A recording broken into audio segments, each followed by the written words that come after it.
Welcome back to the John and Rick Show, brought to you by Horse Trailer Pros. And today we're really excited because we are joined by Hippo Richard. Hello. From Forestier. And we're going to go through some of your saddles and common things that you have happening. So last time we saw each other, we talked about the brand in general and the product. Today I wanted to go a bit more into the fitting of it. When we talk about fitting, we usually talk about how it fits the horse, and people on the phone say sometimes, I want it to fit my horse, me it doesn't matter, and today I want to prove that it matters.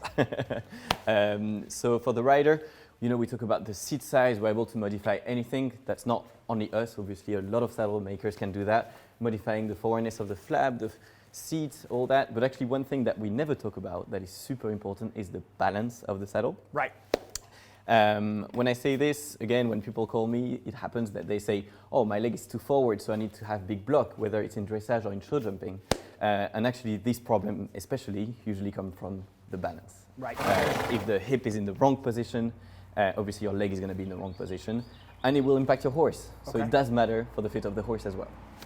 Okay, and so I've definitely felt that with saddles over the years. And so, like, if the balance is wrong, that's where sometimes you feel like you're in the back, like falling behind the motion all the time. We're going to see that riding, obviously. Yeah. But yes, if the saddle is too uphill, your leg is going to go forward. Okay. If the balance is too downhill, your leg is going to go back. Right. And you're going to try and hold on to whatever comes in front of you, which is not a good idea. No. Well, and that's where I obviously love having you guys, because you can come out and you make sure the saddle fits, and by fit, it's not just, I think what you're saying is it's not just how tight it is on the wither, how close it is to the back, but it's the balance back to front too. Yeah, that's something we really focus on. But yeah, let's go riding and see how we can modify it. All right, let's do it.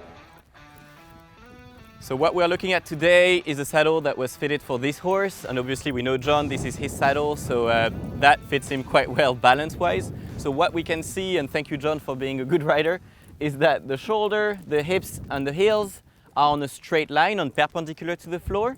So that means that he's in his balance. Imagine yourself walking, you want to be straight when you're walking. If you're not straight, if somebody pushes you, you can fall. So this right balance is going to bring a lot of stability to the rider. So is it on the show jumping, the same as on the cross country. John, have you been doing this all your life, or? Yeah, most of it. Yeah, it looks like it. Good boy. Very nice. All right. So what interests us today is actually to show the wrong balance. So let's do have that. fun. All right. To show a saddle a bit too uphill, we are going to put these shims in. These are only 10 millimeters, so in America you would say half an inch. So it's really, really thin, but you'll see the difference it makes in the riding. It's quite huge. So obviously we know it's going to be a wrong fitting. We make it for it. You should feel the difference already. Yeah, absolutely. Instantly my leg's out in front. Yeah. So yeah, we raised it quite a lot. 15 millimeters is quite a lot, and you can see that you're sitting more in the back in your hips, and so is your leg. So you know when I was talking about a straight line, here we have your shoulders that will go in front to compensate, your hips in the back, and your leg forward. But let's see it in motion. Right, so same saddle, 10 millimeters difference, so half an inch difference in the panel, so in the balance, and we can really see that the leg is too forward. Without pushing it, even the soil of the feet are going down, the heels are too down, and so it means that we are against the movement of the horse. So yeah, that's really what we work on. Same saddle, but different positioning. And you can really feel like I'm sitting in a completely different part of the seat now. Exactly. I like to call it the sofa position. Sofa is comfy, but it's not good for sport. Right.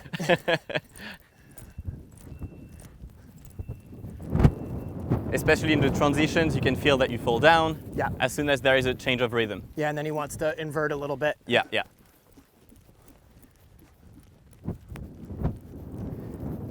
I hope everybody sees this on camera, but if at home you have that position of that kind of problems of your leg going too forward, you can either check your own saddle and try and maybe change the paneling, or obviously change saddle. Right. And 10 millimeters isn't much, is it? It doesn't look like much, but in a saddle it's a lot. Yeah. It's a lot, yeah. Absolutely. Super. So this is for a saddle that is too uphill, okay? That's the I'd say 90% of the time that's what we get, because everybody tries to clear the wither, which is a good thing. Please clear the wither of your horses. But by doing so, sometimes we lack support in the back of the saddle. Okay? Both is important for the rider and the horse. Let's do the opposite. Okay. So we're going to do the same thing, but just we're going to do it in the back. So this is what we had in the front just earlier, 10 millimeters. We're going to go for 10 millimeters, half an inch at the back, okay? And that's the other type of wrong balance that we're going to see today.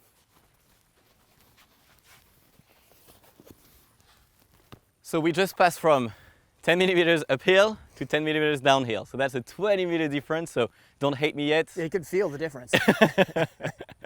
Big time. Okay.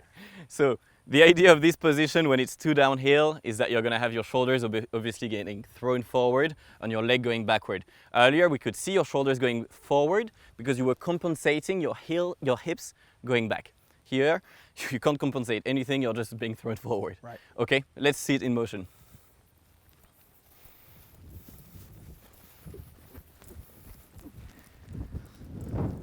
So as we can see, if we think of our line, shoulders, hips and heels, we can see that here the shoulders are too forward, the leg too backward. So if there is a line to make, it's going to be in the wrong direction. The other way at home to know if your saddle is too downhill is if you feel like you have more contact with your knees on the saddle than with your lower leg on the horse. Because basically, because you're being thrown forward, you're trying to hold on to whatever is there, which is your knee against the saddle like this. If you open up your hips and engage your hips, your knees are not supposed to have too much contact with the leg.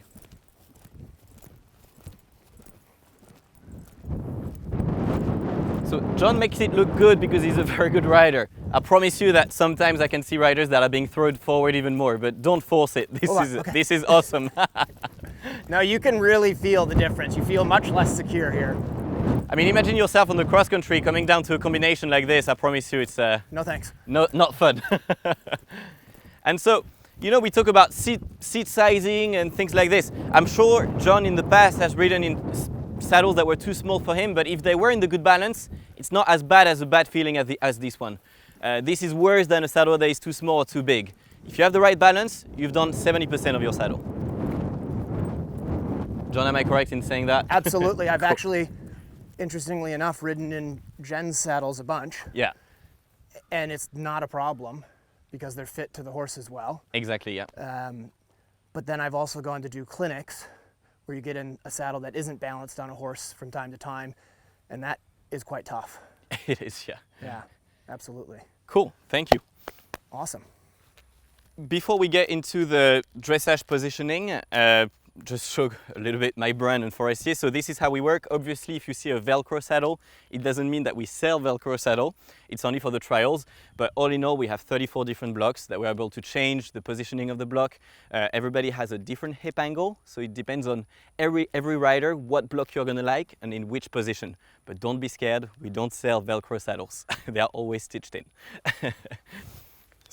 But they are really cool because you can, when you're trying them, just try all the different options. Exactly, and they don't move. Right. But yeah, it's nice to be trying them at the time. Absolutely. So in dressage, we're going to see two types of positions. So in eventing, the most common one is to try to have what John is having right now, which is shoulders, hips and heels on a straight line, and again perpendicular to the floor, which means that you're going to be able to move forward with your horse, follow the movement, and not put too much pressure in the back of his back, which for eventers is not always the strongest part because we ask them to go forward on the cross country and then come back and compact on the dressage. So this is what we are looking for when we do a dressage saddle, as far as balance.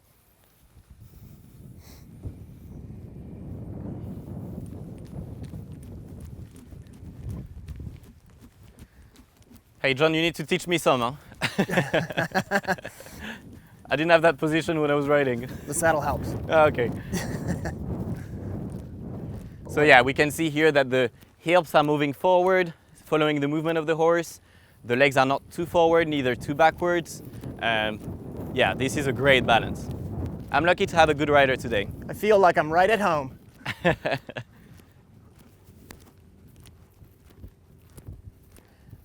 One thing I'm going to show today, so if you want to go back to walk, I'm just going to modify the positioning of the block a little. Because sometimes people ask me, oh, I want to be more held by the block, more held. And so what we end up doing is to block the knee, and even if it's a very small adjustment, I'm talking about, again, 1/2 inch difference in the angle of the block, that's going to affect the riding quite a lot. Let's see it. All right. So as you can see, I moved the blocks backwards, and now the hips are struggling to function as well as before. Because if the knee is not forward, it means that the hips will struggle to move forward with the horse.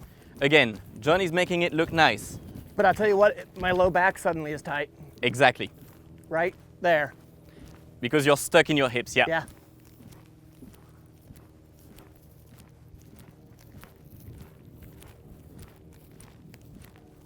So always be careful when you try a dressage saddle. You're not looking for a saddle to block you. You want to be held, not blocked. So positioning of the block can impact your hip angle and impact your mobility. Be careful of that.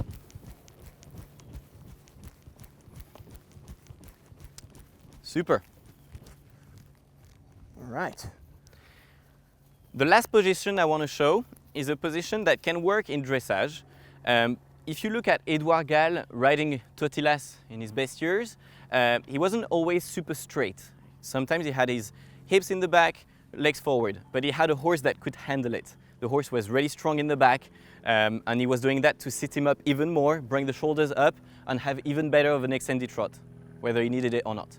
But that's his riding, and it works, and he's a world champion. When you look at Karl Hesse riding, he's way more straight. Sometimes I don't even know how he's supple enough to be that straight. Right. But he's amazing at that. The two ridings can work. The only thing I want to say is that for Edouard Gall, for example, he has the horses that can take it. Would we put that position of being slightly more back, leg a bit forward, to sit them up a bit more on the thoroughbred coming off the track? Not sure. No. So be careful on that. Yes, it's possible to have a different position, sitting a bit more back in your saddle, in a deeper seat maybe, just not on every horse. Be aware of that. Right. Super. Cool. Awesome. Well, I appreciate you coming out and showing us all this stuff. Thank you. Yeah, it's super informative. And like, legitimately, from my point of view, I came into this thinking, oh yeah, we're gonna do this and do this for the podcast and it'll be cool, but actually really interesting to feel the difference is just that little 10 millimeter, which to me just proves all the more how valuable it is to have a good saddle fitter. It almost, the saddle is super important, but the person fitting the saddle is more I always important. say, you know, I would lie if I said we are the only good saddle maker in the country. No, you we are. are not. I hope we are good saddle makers, but the leather is good, we have good materials, but in the end what matters is the eye in front of you saying, okay, this is what we need, this is what you need. So there are some really good brands out there. Make sure that you have the right person in front of you. Yeah, absolutely. And just my personal plug there would be, I choose the companies that I work with, and the John and Rick Show chooses the companies that we work with because we believe in them. So to everybody out there watching, like, I'm in this saddle because I think it's the best in the world, supported by the best team in the world. Thank you so much. So we appreciate you I guys. appreciate it. All right, awesome. Good boy. Thank you, everybody. Since 1950, Maison Forestier has been offering its know-how to design custom-made saddles for passionate riders. In 2016, Maison Forestier took a turn and expanded into the sports world with the goal of improving the performance of the rider-horse pair. You will find a professional, reactive, and fun team to answer your needs. And this is why I have chosen Forestier for all of my saddlery needs. Feel free to contact the saddle expert in your area for more information by visiting www.forestier.com.